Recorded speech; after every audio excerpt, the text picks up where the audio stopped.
હું એક મારા મિત્ર છે અને લગભગ હજુ 4 જ કલાક થયા છે મિત્ર રહી મારી એમની જોડે અને એમણે એક મુહિમ ચાલુ કરી છે એક બિલાડી જાડી કે વિકલાંગ લોકોને એમને મૂકી આવવાના સાંજે 7 થી રાતે 12 વાગ્યા સુધીમાં। તો એ આજે મારી મિત્ર મારી સાથે છે। એમનું નામ છે, શું નામ છે આપનું? વિપુલ શેખરિયા। વિપુલભાઈ શેખરિયા નામ છે।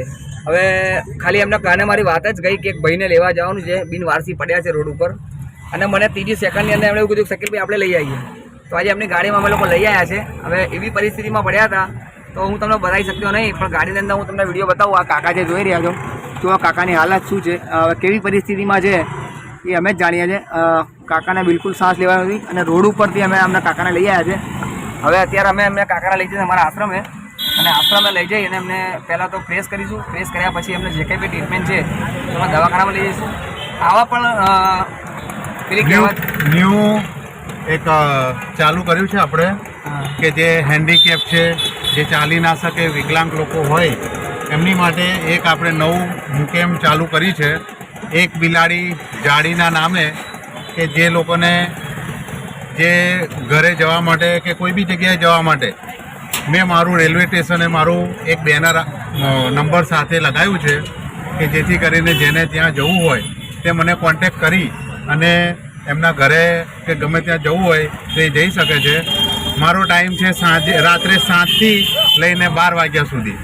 હું એમની વાત હું કહું શેર કે આજે એમણે છે મારા મિત્ર છે, એમણે એક મુહિમ એવી ચાલુ કરી છે, એક બિલાડી જાડી અને એક મુહિમ ચાલુ કરી છે। એમની પોતાની કારની અંદર વિકલાંગ હોય, અંજન હોય, જે લોકો રાતના 7 વાગ્યાથી લઈને રાતે 12 વાગ્યા સુધીની અંદર રેલવે સ્ટેશન બસ સ્ટેન્ડ ઉપરથી આવતા હોય મુસાફિર કરીને, તો આણંદ સિટીની અંદર એમની પોતાની કારની અંદર વિના મૂડીએ 1 રૂપિયો પણ લીધા વગર એમના ખર્ચે એમના ઘરે મૂકી આવશે। એમણે મુહિમ ચાલુ કરી છે અને પહેલું આજે એમણે કામ કર્યું છે, જે ગાડીની અંદર એમને જે બિનવારસી જે કાકા છે એ કાકાને પેશાબ પણ સંડાસ બધું એમને પેન્ટની અંદર કર્યું છે અને અમે અત્યારે એમની ગાડીમાં લઈને આવ્યા છે।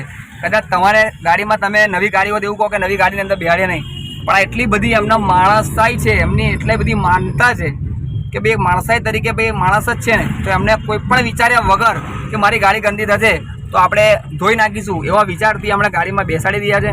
વિડીયોને ખૂબ શેર કરજો, અંત સુધી જોજો। અમે કાકાને ક્યાં સુધી લઈ જઈશું, શું કરીશું, અને અત્યારે હાલ અમે સાંજના લગભગ 8:30 પોણા 9 થયા છે, અમે એમને લઈ આવ્યા છે। આણંદ કઈ જગ્યાએ?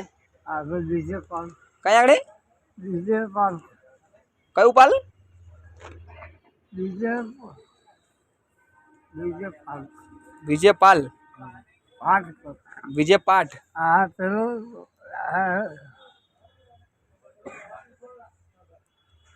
કંઈ વાંધો નહીં, જેટલા પણ લોકો વિડીયો જોવે છે વિડીયોને શેર કરજો અને કાકાને જે પણ ઓળખતા હોય તો અમારો સંપર્ક કરો તાત્કાલિક, જેથી અમે કાકાના પરિવાર સુધી પહોંચાડી દઈએ। કાકા એવી પરિસ્થિતિમાં રોડ ઉપર હતા કે જે અમે જ જાણીએ છીએ ખરેખરમાં। તો તમે જો ખરેખરમાં કાકાને કોઈ પણ ઓળખતા હોય, કયા ગામના છે, શું છે, અથવા કોઈ એમને જાણતા હોય તો અમને મેસેજ આપો તાત્કાલિક, જેથી અમે એમને પરિવાર સુધી પહોંચાડી દઈએ। અને અત્યારે અમારા આશ્રમમાં છે, તો આપ સૌ વિડીયોને ખૂબ શેર કરજો અને અમને આશા છે કે આપ અમને સપોર્ટ કરશો।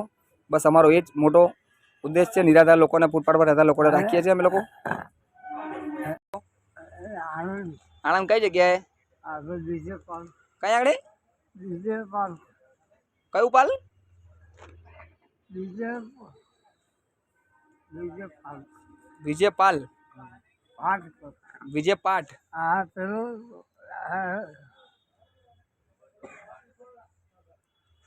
કંઈ વાંધો નહીં, જેટલા પણ લોકો વિડીયો જોવે છે વિડીયોને શેર કરજો અને કાકાને જે પણ ઓળખતા હોય તો અમારો સંપર્ક કરો તાત્કાલિક, જેથી અમે કાકાના પરિવાર સુધી પહોંચાડી દઈએ। કાકા એવી પરિસ્થિતિમાં રોડ ઉપર હતા કે જે અમે જ જાણીએ છીએ ખરેખરમાં। તો તમે જો ખરેખરમાં કાકાને કોઈ પણ ઓળખતા હોય, કયા ગામના છે, શું છે, અથવા કોઈ એમને જાણતા હોય તો અમને મેસેજ આપો તાત્કાલિક, જેથી અમે એમને પરિવાર સુધી પહોંચાડી દઈએ। અને અત્યારે અમારા આશ્રમમાં છે, તો આપ સૌ વિડીયોને ખૂબ શેર કરજો અને અમને આશા છે કે આપ અમને સપોર્ટ કરશો।